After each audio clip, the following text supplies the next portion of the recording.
बड़ी खबर आपको बता दें, विकास दुबे का एक ऑडियो सामने आया है। शूटआउट की रात का ये ऑडियो है विकास दुबे का। 2 और 3 की जुलाई की रात का ये विकास दुबे का ऑडियो सामने आया है, जिसमें विकास दुबे और कांस्टेबल की बातचीत रिकॉर्ड है। पुलिस की दबिश से पहले का ये ऑडियो है। विकास ने कांस्टेबल को धमकाकर अपनी तैयारी बताई थी। विकास ने कहा था, आने दो आज सबको, मैं खत्म कर दूंगा, चाहे मुझे जिंदगी भर जेल ही काटनी पड़े। विकास दुबे ने ये इस ऑडियो में कहा, वो ऐसा कहता हुआ सुनाई दे रहा है। पुलिस दबिश की जानकारी थी और विकास ने इस बातचीत के दौरान इस बात को कहा है कि आज की रात मैं बड़ा कांड करूंगा।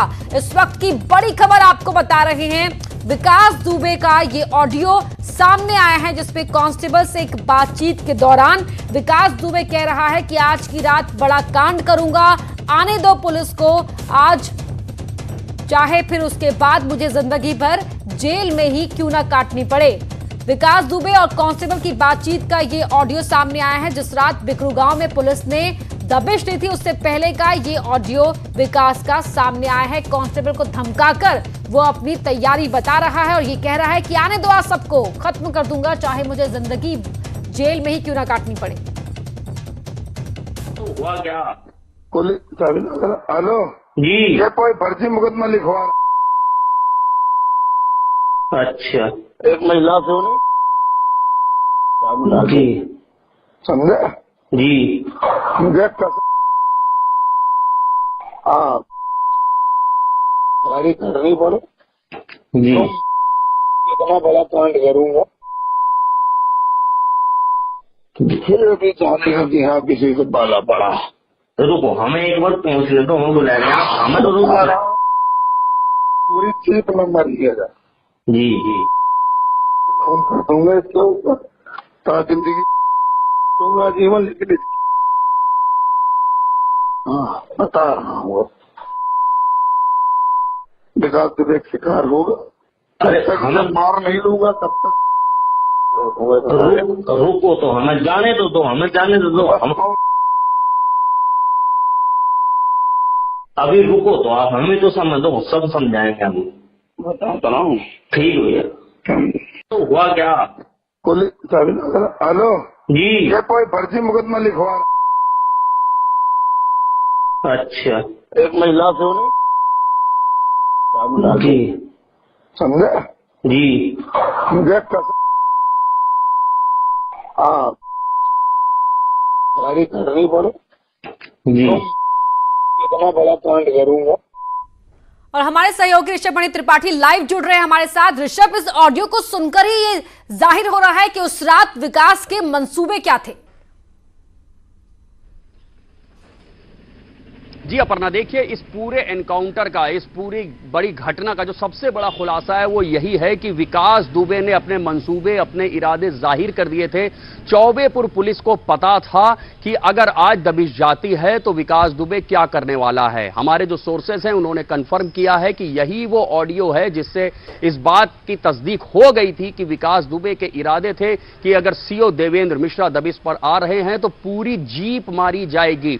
इस ऑडियो को ध्यान से सुनेंगे तो आपको समझ में आएगा कि वो कह रहा है ऑडियो में, पूरी जीप मारी जाएगी, इतना बड़ा कांड करूंगा, चाहे मुझे ता जिंदगी जेल काटनी पड़े। तो इरादे बिल्कुल साफ थे विकास दुबे के, बावजूद इसके भी चौबेपुर पुलिस सतर्क नहीं हुई। चौबेपुर पुलिस ने प्रिकॉशन नहीं ली, या फिर थानेदार जो चौबेपुर के उस वक्त तत्कालीन थे उनको बताया गया विनय तिवारी को, विनय तिवारी ने अपने सीनियर ऑफिसर्स को और दबिश पे जाने वाली टीम को इस बातचीत की जानकारी नहीं दी। जबकि चौबेपुर थाने के दारोगा, थानेदार और कुछ सिपाही जानते थे कि विकास दुबे घात लगा के बैठा हुआ है, उसके मंसूबे और इरादे इतने खतरनाक हैं कि अगर सीओ देवेंद्र मिश्रा जाते हैं दबिश पर तो उनकी जान जा सकती है। पूरी पुलिस टीम की भी जिम्मेदारी होती है जो दबिश पे जा रहा है कि वो अपनी भी सुरक्षा करें और जिसको पकड़ने जा रहे हैं उसको पकड़ा जाए। अगर चौबेपुर पुलिस को ये जानकारी मिल गई थी, जो कि इस ऑडियो से खुलासा हो रहा है, और उसके बाद भी ये बात नहीं बताई गई सीनियर ऑफिसर्स को, तो पूरा का पूरा चौबेपुर थाना इसका दोषी है। ऑडियो में एक सिपाही का बताया जा रहा है ऑडियो, जिसकी ये विकास दुबे से बात हो रही है, और हमारे जो सोर्सेज हैं वो ये भी बता रहे हैं कि इस सिपाही ने तत्कालीन जो एसओ थे, थानेदार थे विनय तिवारी, उनको जानकारी भी दी थी इस बात की कि विकास दुबे घात लगा के बैठा है, वो बहुत गुस्से में है और अगर सीओ साहब दबिश पे जाते हैं तो अनर्थ हो सकता है। इन सब जानकारियों के बावजूद तत्कालीन एसओ चौबेपुर ने ये जानकारी सीनियर ऑफिसर्स को नहीं दी और वो दबिश में क्या गए, पूरी की पूरी पुलिस टीम को मौत के मुंह में ले गए। उसके बाद जो हुआ वो अपना इतिहास है, वो सब जानते हैं। इस ऑडियो के जरिए खुलासा हो गया है कि 2-3 जुलाई की रात को जो हुआ था वो प्री प्लान था, वो पूरी तैयारी थी। हालांकि अब जो डिटेल सामने आई उससे भी इन बातों का खुलासा होता है कि किस तरह जेसीबी रोड पर लगा के रोड को जाम कर दिया गया था ताकि जो पुलिस टीम है वो पैदल चल के आए और उनके ऊपर हमला होता है तो पुलिस टीम को मौका भी ना मिले।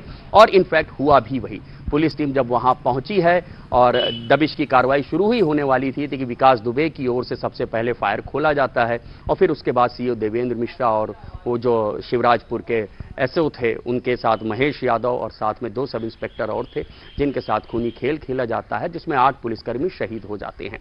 एक बार फिर यह दिखाई देता है कि इस तरह से पुलिस लापरवाह थी, पुलिस को जानकारी थी, बावजूद इसके वहां पर खूनी खेल हुआ। अब एसआईटी भी इसकी जांच कर रही है, एक जुडिशियल कमीशन बना हुआ है वो भी जांच कर रहे हैं और अब तो सुप्रीम कोर्ट ने भी आदेश दे दिया है। तो अब यह देखना होगा कि सुप्रीम कोर्ट की निगरानी में सुप्रीम कोर्ट के आदेश पर जो समिति बनती है जिसमें एक रिटायर्ड डीजी होंगे, जिसमें एक रिटायर्ड जस्टिस होंगे, क्या वो इन सबूतों का संज्ञान लेता है और क्या इस बात का खुलासा होता है कि कौन कौन से लोग विकास दुबे के साथ उस आपराधिक साजिश में शामिल थे, जिनको मालूम था कि अगर आज रात दबिश जाएगी तो उसके साथ क्या होने वाला है। अपर्णा जी, धन्यवाद ऋषभ आपका इस पूरी बातचीत के लिए। और जो ये ऑडियो सामने आया है उस पर सनसनीखेज खुलासा ये हो रहा है कि विकास दुबे उस रात को क्या नापाक मंसूबे लेकर बैठा हुआ था। एक बार फिर सुनिए आप इस ऑडियो क्लिप को। तो हुआ क्या? हेलो जी। ये कोई फर्जी मुकदमा लिखवा अच्छा एक महिला से उन्हें जी समझे जी मुझे गाड़ी करनी पड़े जी इतना बड़ा कांड करूंगा फिर भी चाहते कि हाँ किसी को पाला पड़ा। तो रुको, हमें एक बार पहुंच ले तो हमें बुलाएंगे आप, हमें तो रुका रहा पूरी सीट नंबर लिएगा जी जी फोन कर दूंगा इसके ऊपर ताकि जिंदगी दूंगा जीवन लेकिन बता रहा हूँ विकास दुबे का शिकार होगा। अरे जब तक हमें मैं मार नहीं लूंगा तब तक रुको तो हमें जाने दो हमें जाने दो हम